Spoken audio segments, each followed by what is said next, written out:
Hello प्यारे बच्चों, कैसे हो आप लोग। उम्मीद करते हैं अच्छे होंगे।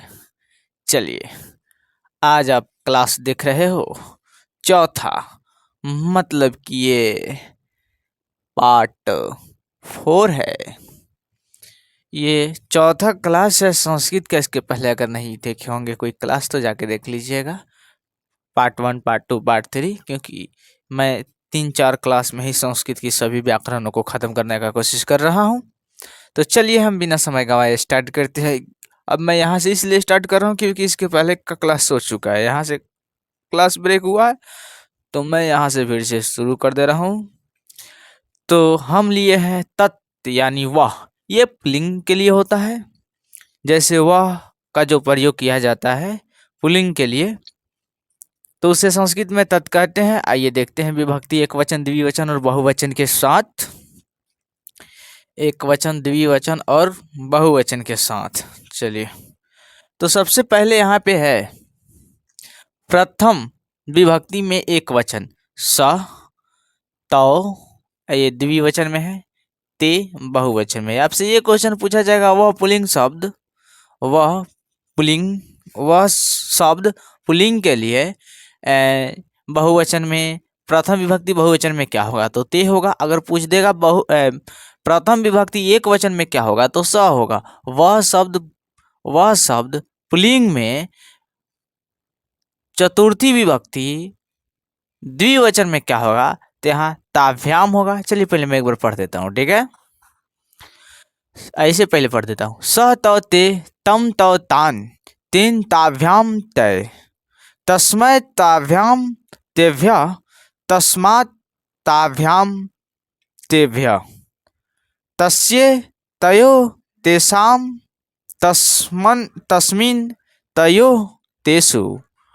थोड़ा सा डिफिकल्ट तो होगा क्योंकि ये संस्कृत का थोड़ा उटपटांग शब्द होता है, क्योंकि ये हिंदी का ही शब्द है।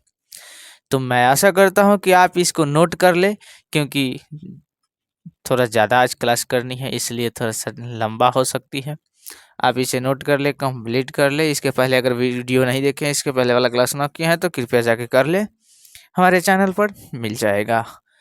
और हम इसको इतने पर ख़त्म कर देते हैं। आप रुक के लिख लीजिएगा और इसको याद कर लीजिएगा। एक वचन, द्विवचन, बहुवचन में प्रथम, द्वितीय, तृतीय, चतुर्थी, पंचमी, षष्ठी, सप्तमी, ये सातों विभक्ति में आप कंप्लीट कर लीजिएगा। यानी हुआ है, लेकिन ये स्त्री के लिए है। किसके लिए है? स्त्री के लिए। स्त्री यानी स्त्रीलिंग के लिए।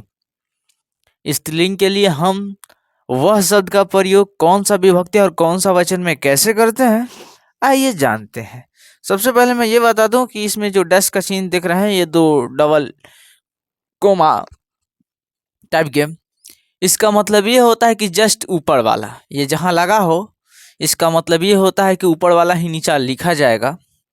तो बिना समय देर किए चलिए इसको हम स्टार्ट करते हैं। सातों विभक्ति और तीनों वचन में स्त्रीलिंग शब्द, स्त्रीलिंग रूप में तत् यानी वह शब्द का, तो सबसे पहले एक वचन में हो जाएगा सा, प्रथम विभक्ति। द्वितीय वचन में हो जाएगा प्रथम विभक्ति, द्वितीय वचन में ते, बहुवचन प्रथम विभक्ति में ही ता। मैं एक बार पढ़ देता हूँ, उसके बाद समझा देता हूँ। सा ते ताः, ताम ते ताः, तया ताभ्याम ताभि, तस्य ताभ्याम ताभ्यः, तस्या ताभ्याम ताभ्यः, तस्या तयो तासाम, तस्याम तयो तासु। एक बार मैं हाथ रख के समझा देता हूँ, ठीक है। इसे पढ़ दिए तो पता नहीं आपको आया होगा कि ना समझ में। चलिए, क्वेश्चन ये पूछेगा कि स्त्रीलिंग, इस वह शब्द, स्त्रीलिंग में वह शब्द षष्ठी विभक्ति में, षष्ठी विभक्ति एक वचन में क्या होगा, तो तस्या होगा। ये जस्ट ऊपर वाला ही, ठीक है। ऐसे क्वेश्चन आएगा 1 नंबर। अब जिसे पूछ दे कि स्त्रीलिंग शब्द, वह का स्त्रीलिंग रूप विभक्ति सप्तमी में बहुवचन में क्या होगा, तो यहाँ तासु हो जाएगा, ठीक है। तो प्रथम विभक्ति में सा ते ता, द्वितीय विभक्ति में ताम ते ता, ये ते जस्ट ऊपर वाला, तृतीय में तया ताभ्याम ताभि, चतुर्थी में तस्य ताभ्याम ताभ्य, पंचमी में तस्या ताभ्याम ताभि ताभ्य, जस्ट ऊपर वाले, ठीक है। षष्ठी में तस्या तयो तासाम, ये ऊपर वाला होते।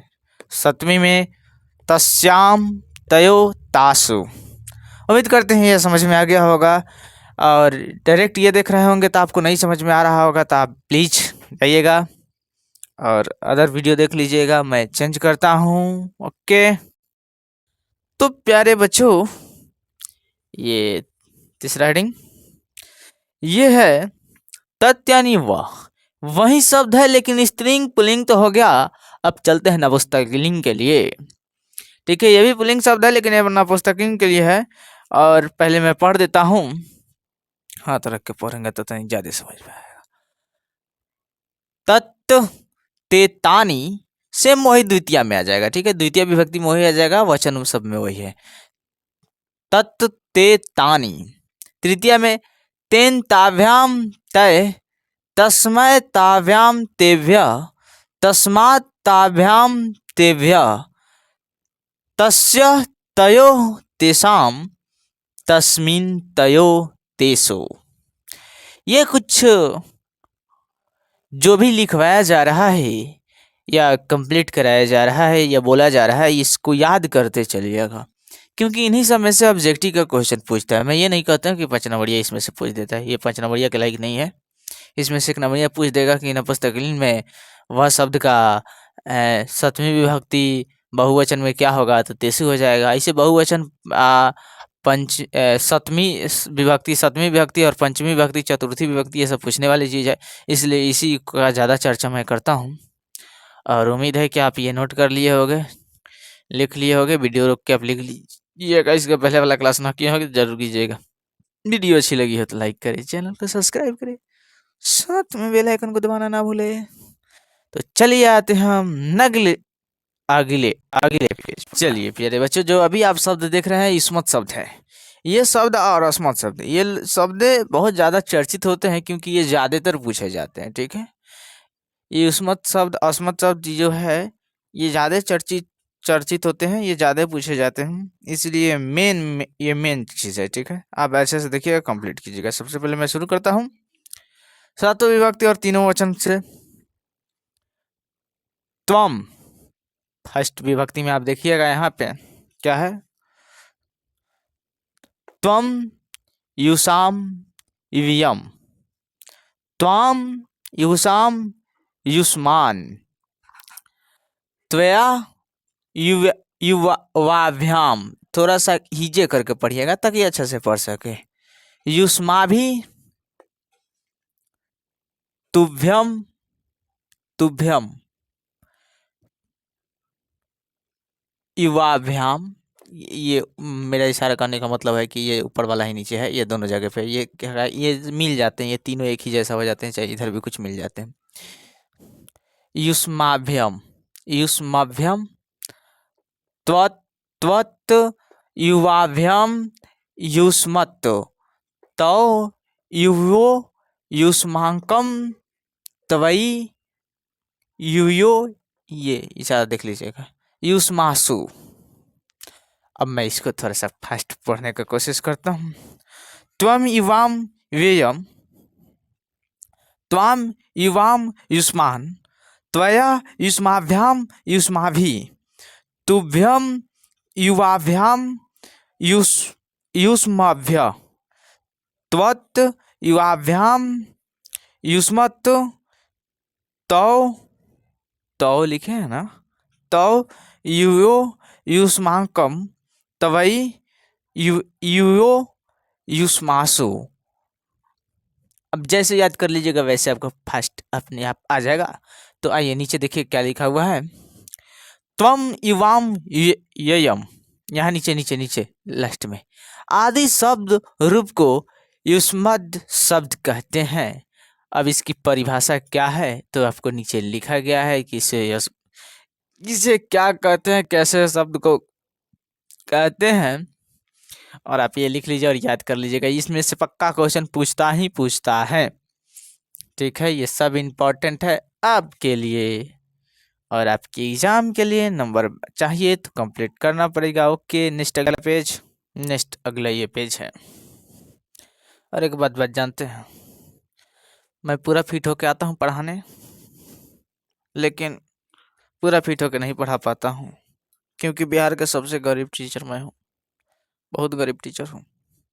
ठीक है, और हम गरीब टीचर की यही व्यवस्था है। चलिए इसकी रूप देख लेते हैं। ये अस्मत् शब्द है, सातों विभक्ति तीनों वचन में, अहम आवाम वयम। एक बात जान लीजिएगा, इसमें से ज़्यादातर क्वेश्चन आते हैं, इसमें से ज़्यादा क्वेश्चन पूछे जाते हैं। ठीक है, अहम आवाम, सबसे पहले अस्मत् शब्द का परिभाषा जान लीजिए। अहम अवाम वयम आदि के रूप को अस्मत् शब्द कहते हैं। ठीक है, अहम अवाम वयम, ऊपर जो बिंदु है ये न और म दोनों का उच्चारण होता है। अब उच्चारण करते वक्त पता चल जाती है कि ये न का उच्चारण कर रहे हैं या म का। यहाँ म का उच्चारण हो रहा है। अहम अवाम वयम आदि के रूप को अस्मत् शब्द कहते हैं। अहम आवाम वयम, माम आवाम अस्मान, मया आवाभ्य आवाभ्यम, अस्माभि, मह्यम आवाभ्यम, अस्माभ्य। देखिएगा ये बिंदु छूट जाएगा, ये दोनों बिंदु, दो बिंदु जो होता है ना, ये ह का उच्चारण करता है। ठीक है, ह का, और अगर हटा दीजिएगा तो गलत हो जाएगी। मत आवाभ्यम अस्मत्, मम, यहाँ मैं इस ह का उच्चारण करके दिखा रहा हूँ थोड़ा सा रेखा के। आवयो, लास्ट में ह आना चाहिए। अस्माकम, मई आवयो, आयो आवयो, अस्मासु। ठीक है, आप इसको याद कीजिएगा तो उतने फास्ट आ जाएगा। अब यहाँ क्वेश्चन पूछा जाएगा कि अस्मत् शब्द का रूप सप्तमी विभक्ति बहुवचन में क्या होगा, तो अस्मासु होगा। पूछा जाएगा अस्मत् शब्द का रूप चतुर्थी विभक्ति द्विवचन में क्या होगा, अवाभ्याम होगा। ठीक है, जो सुवत है सो खुवत है, और जो जागत है सो का करत है, बस मोबाइल ही तो चलावत है।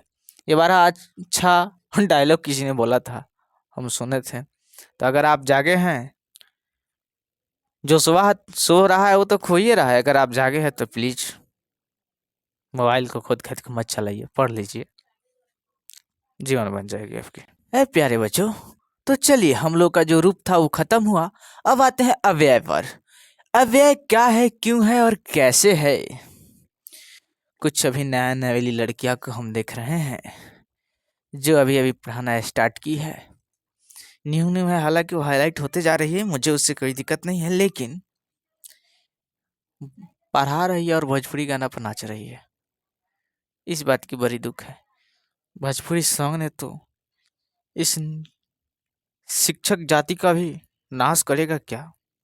लेकिन ये लड़कियों अपने चंद फॉलोअर, सब्सक्राइबर और ज़्यादा पैसे के चक्कर में देख रहे हैं। पढ़ा तो रही है, ठीक है, पढ़ाइए, अच्छी काम है, शिक्षा दीजिए, लेकिन नाचना ये कौन सी अच्छी काम है।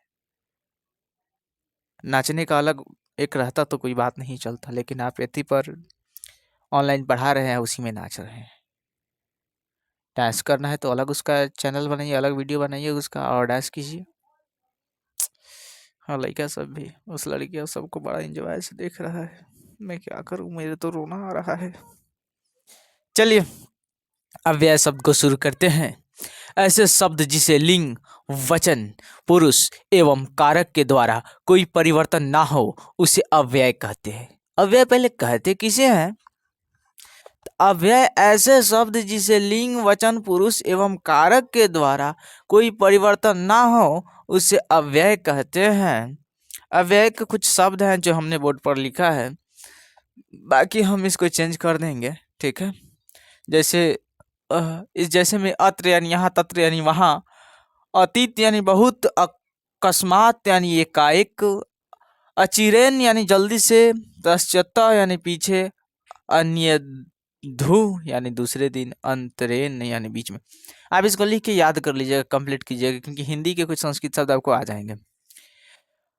अन्यथा यानी नहीं तो, इदानीम इस समय अतः यानी इसलिए, अचिरम झटपट, अग्रहत यानी आगे, अहर्निशम यानी रात दिन, अंतः यानी भीतर, अज अस्त्रम यानी लगातार, इति यानी अंत, इह यानी यहाँ, उच्चय यानी जोर से, इष्टि या भाग्य से या भाग्य से, दूरम यानी दूर या दूर ही होगा, ठीक है। और आपके स्क्रीन पर एक फोटो लगा देते हैं जो कॉपी पर हमने लिखे हैं। ऐसे कुछ संस्कृत के शब्द जो हिंदी में मतलब कुछ ऐसे हिंदी के संस्कृत शब्द लिखे हैं, वो आपको फोटो में लगाते रहें, ये आप नोट कर लीजिए, कंप्लीट कर लीजिएगा, ठीक है। और याद कर लीजिएगा ताकि आपको ज़्यादा से ज़्यादा संस्कृत अच्छा से अच्छा आ जाएगा, ठीक है।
अब हमारा जो अगला पेज है ये कारक सूत्र से है।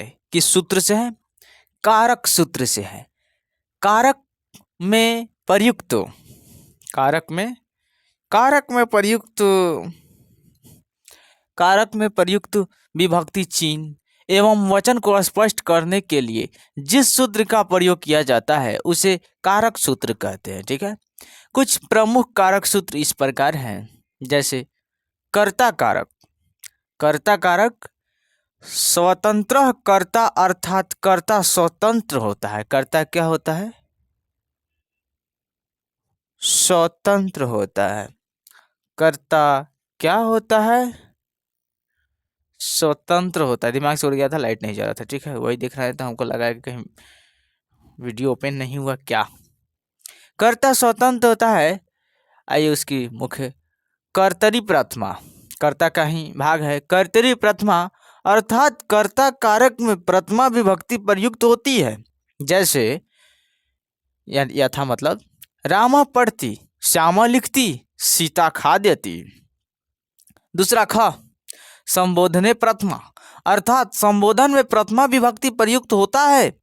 यथा जैसे हे रामा, हे रामो, हे रामा। अगला ग, अभिधेय मात्रे प्रथमा अर्थात नाम व्यक्त करने हेतु प्रथमा विभक्ति का प्रयोजन होता है। यथा यानी जैसे राम, श्याम, घनश्याम, मोहनी। अगला घ, प्रयोजके कर्तरी प्रथमा अर्थात प्रयोजन कर्ता में प्रथमा विभक्ति होती है। यथा विष्णु भक्तम सर्ग गम्यति। यहाँ पे जो विष्णु है ये मेन है, यही है प्रयोजके कर्तरी प्रथमा। शिक्षक छात्रम मेघम दृश्यति। यहाँ जो शिक्षक है वो प्रयोजके कर्तरी प्रथमा है। उम्मीद करते हैं आप ये समझिए, याद कीजिए, कंप्लीट कीजिए।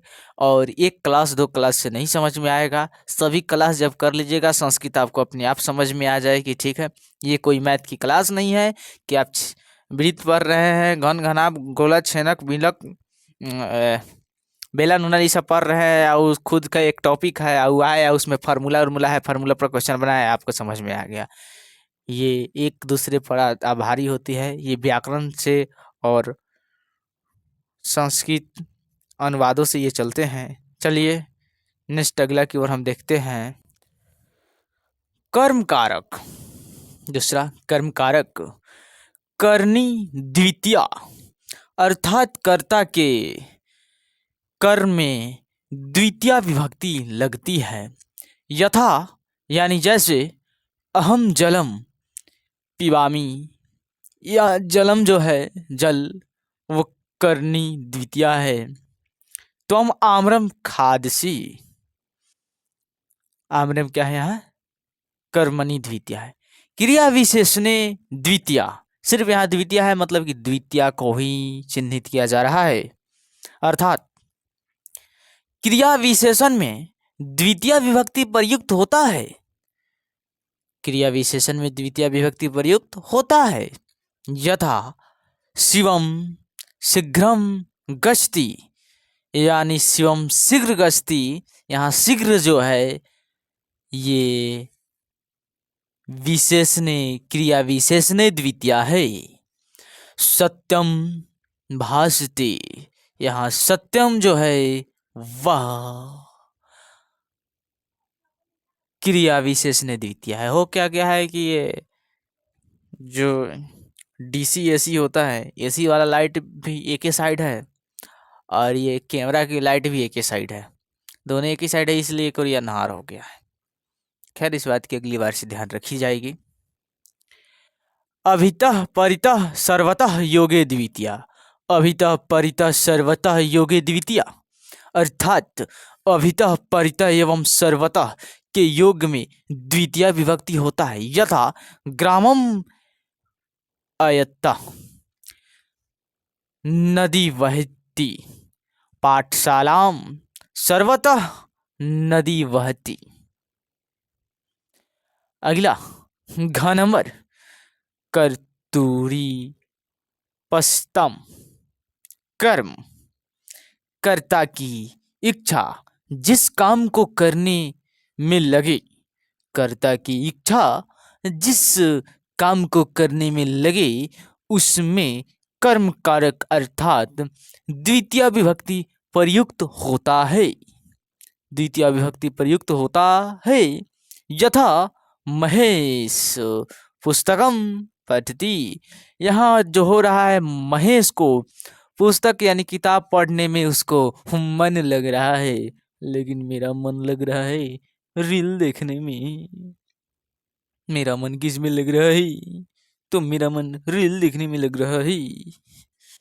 तो चलिए नेक्स्ट अगला, तो चलिए ये है करण कारक। जी हाँ, करण कारक, इनके भी कुछ मुख्य भाग हैं जिसे आइए हम देखते हैं। करने तृतीया अर्थात करण कारक में तृतीया विभक्ति लगती है। यथा यानी जैसे करनाभ्याम श्री नोति हस्तेन गृह्णति, ये करने तृतीया रहा, करण कारक में तृतीया विभक्ति लगती है। जी हाँ बिल्कुल तृतीया विभक्ति लगती है। ख नंबर सहर्ति तृतीया अर्थात सह शाखम सार्धम समम के योग में तृतीया विभक्ति प्रयुक्त होता है। यथा रामेन सह सीता वनम गश्ती, जी हाँ सहर्ति तृतीया में भी तृतीया विभक्ति लगती है। अगला आते हैं आपादान कारक। आपादान कारक ऐसे कारक जिसमें अलग होने का भाव लक्षित रहा हो उसे आपादान कारक कहते हैं। यथा सगृहास्त आगास्ती, वह घर से आ रहा है, वह घर से आ रहा है मतलब घर से आ रहा है मतलब घर को छोड़ के ही आ रहा है। इसका मतलब ये नहीं होता कि घर को हमेशा के लिए छोड़ दिया, मतलब घर और उसके बीच से लगाव का बोध हो रहा है या अलगाव का बोध हो रहा है। तो जी हाँ, घर से और उसके दोनों के बीच में अलग होने का बोध हो रहा है, क्योंकि वो घर से आ रहा है, घर को छोड़ के आ रहा है, घर उधर है वो इधर आ रहा है। तो ये था अपदान कारक। अपदाने पंचमी अर्थात आपादान कारक में पंचमी विभक्ति होता है। यथा वृक्षात्र पत्राणि पतंती, वृक्ष से पत्ते गिरते हैं तो पत्ते ऊपर गिरते हैं कि नीचे गिरते हैं? जी हाँ, नीचे गिरते हैं। कैसे गिरते हैं? गोर ऊपर करके मुड़ी नीचे करके गिरते हैं। जी हाँ, बिल्कुल गिरते हैं। पंचमी विभक्ति में अपादान कारक में पंचमी विभक्ति लगती है। तो वृक्ष से पत्ते गिरते हैं, ये अपदाने पंचमी है। ठीक है, वृक्ष है और उससे पत्ता गिर रहा है, यानी मतलब वृक्ष से भी पत्ता अलग हो रहा है, वो भी अलगावे का बोध करा रहा है। भवता प्रभवः जन्नी कर तु प्रकृति, अर्थात किसी पदार्थ की उत्पत्ति जहां से हो उसमें, यानी वहां पंचमी विभक्ति होती है। यथा हिमालय गंगा प्रभवती। यथा मतलब जैसे हिमालयात गंगा प्रभवती, हिमालय से गंगा निकलती है। तो गंगा की उत्पत्ति कहाँ से हो रही है? तो गंगा की उत्पत्ति हिमालय से हो रही है। गंगा कहाँ से निकल रही है? हिमालय से निकल रही है। लेकिन याद रखना, गंगा हिमालय से निकल रही है तो वहां पे भी अलगाव का बोध हो रहा है। और यहाँ पे ही गंगा का क्या हो रहा है? किसी पदार्थ की उत्पत्ति जहां से होती है, मतलब गंगा के वहां से उत्पत्ति हो रही है, लेकिन हिमालय से लगाव हो रहा है कि अलगाव हो रहा है? अलगाव हो रहा है। ठीक है, आप इसको अच्छे से नोट कर ले, कंप्लीट कर ले, याद कर ले, देख ले। नेक्स्ट अगला, या करे को तो लड़की सुंदर होके के चाहिए, संस्कारी होके चाहिए, बाकी रुपया से ना खरीदे के, गलत बात बा। न तो मर्दे आ जाइए बकरी चराए वाला।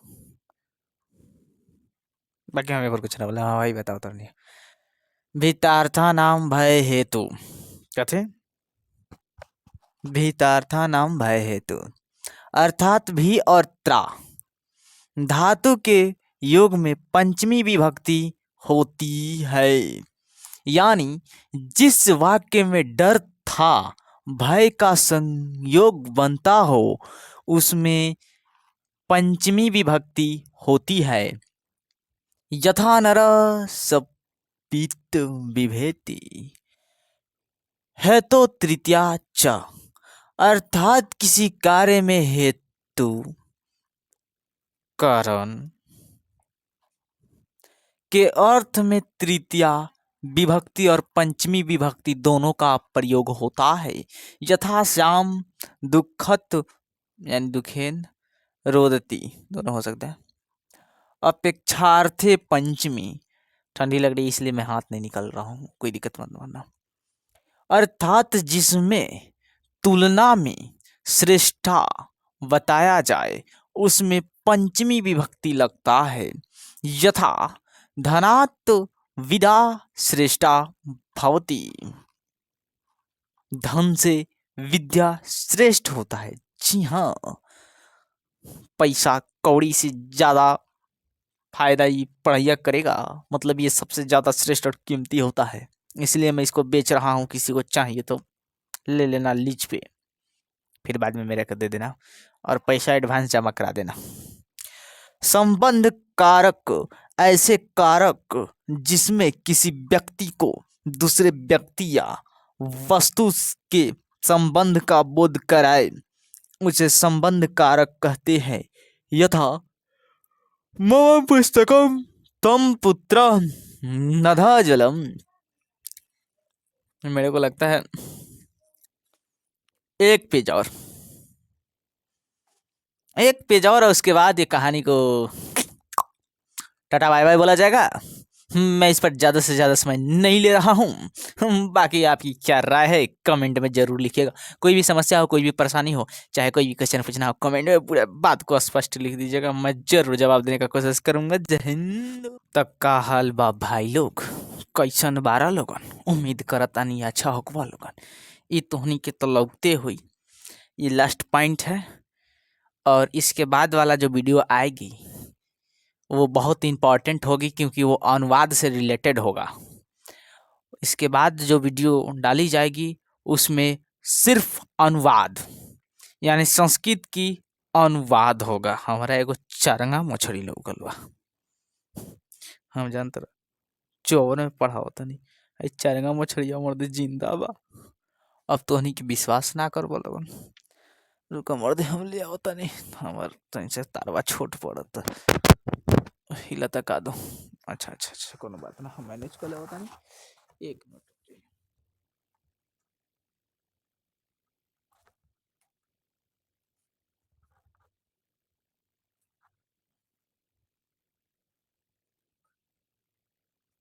चलो हाई देखा लोगन ये लौका था मर्दे चोर में पढ़ाओ तो इनके चारंगा मछली हमारा मिल गई। हालांकि अभी जिंदा मुड़ी एकर पकड़ ले बानी पूरा जिंदा बाटे देखा तरह के खड़ा कइले बा रुआ रुआ एकर देखा के खड़ा कइले बा एकर नटी धके दबले फेते पोछी एकर पकड़नी है देखा पोछी देख टूट गेल तनी सा पोछिया पकड़नी है इतना छबड़ा लगे टूट गेल है तो खैर के हम छोड़ दो होता नहीं बाकी हम जति बात करते हैं तति हाथ में मुद्दे लग गए चोर चाचर वाला ये धंधा होखा है। चलिए इसके बाद वाला जो आएगा वो बहुत इम्पोर्टेंट होगा ठीक है बहुत इम्पोर्टेंट इसलिए होगा क्योंकि वो अनुवाद होगा और अनुवाद 5-7 नंबर 10 नंबर का ऐसे लगभग लगभग क्वेश्चन तो रहता है 10 गो लेकिन 5 नंबर 7 नंबर में ऐसे वो पूछ सकता है ठीक है। तो अनुवाद वाला वीडियो जरूर देखिएगा और कंप्लीट कीजिएगा। मैं इस पर आ जाता हूँ पहले इसको खत्म कर दूँ। षष्ठी से अर्थात संबंध कारक में षष्ठी विभक्ति होती है यथा इदम ममम पुस्तकम अस्ति यह मेरा पुस्तक है। कर्तृकर्णो कृति अर्थात कुछ कृत प्रयोग में प्रत्योग्य में कर्ता और षष्ठी विभक्ति होती है जैसे कर्ता धर्मस्य गति शीशो शयनम कर्म सुखस्य भागा धनस्य दाता दुरान्नतिकार्थे थे थ पर दोले है। पंचमी च षष्ठी मतलब पंचमी और षष्ठी दोनों ये जो विभक्ति आप देख रहे हैं किसी किसी में डबल विभक्ति प्रयोग होती है वही देख रहे हैं आप। अर्थात दुरार्थक और अंतिकार्थक के योग में पंचमी एवं षष्ठी दोनों विभक्ति होती है। यथा ग्रामस्य दूरम अधिकरण कारक अब आप देखने जा रहे हैं अधिकरण कारक ऐसे कारक जिसके माध्यम से किसी व्यक्ति या वस्तु के निर्गत स्थान का पता चलता हो उसे अधिकरण कारक कहते हैं। यथा गृह तिष्ठति है तिष्ठति बिल्कुल है। सपत्मधिकरणे च अर्थात अधिकरण कारक में सप्तमी विभक्ति का प्रयोग होता है या प्रयोजन होता है। यथा मेहरूपी निशा गृहे तिष्ठति निशा लड़कियों का नाम होता है और निशा मतलब लड़की का नाम निशा ही इस पर जा रहा है। तो हम क्या बता रहे थे और कहाँ पर चले गए। जिंदगी और मौत के चुनाव में हम मौत नहीं आप मौत चुनिएगा क्योंकि आप तो पढ़िएगा है ही नहीं। माता पिता पैसा फेंक रहा है टाइम दिया है पढ़ा रहा है समझा रहा है लेकिन आप कुत्ता बानर मेलाई चपाट सुधरने वाले में से है नहीं। मैं कुछ बोलूँगा नहीं वरना विवाद हो जाएगी। तो चलिए मिलते हैं नेक्स्ट अगला वीडियो में। वीडियो अच्छी लगी है तो लाइक करें और नेक्स्ट ऐसे ही वीडियो देखने के लिए और सीखने के लिए हमारे चैनल को सब्सक्राइब करें क्योंकि वीडियो बनने में मेरी मेहनत लगती है और आपकी वजह से हम ये कर रहे हैं। और आपको अगर इससे फ़ायदा है तो गरीब को यार मदद करो। अरे यार नहीं तो भीख मांगने की स्थिति आ जाएगी और भीख मांगने की स्थिति न आए इसीलिए प्लीज़ यार थोड़ा हम पे ध्यान दिया करो। बाकी आप बहुत अच्छे हो सुंदर हो क्यूट हो हैट हो और सबसे बड़का आप बैड हो बैड। जय हिंद जय भारत। नेक्स्ट अगला वीडियो।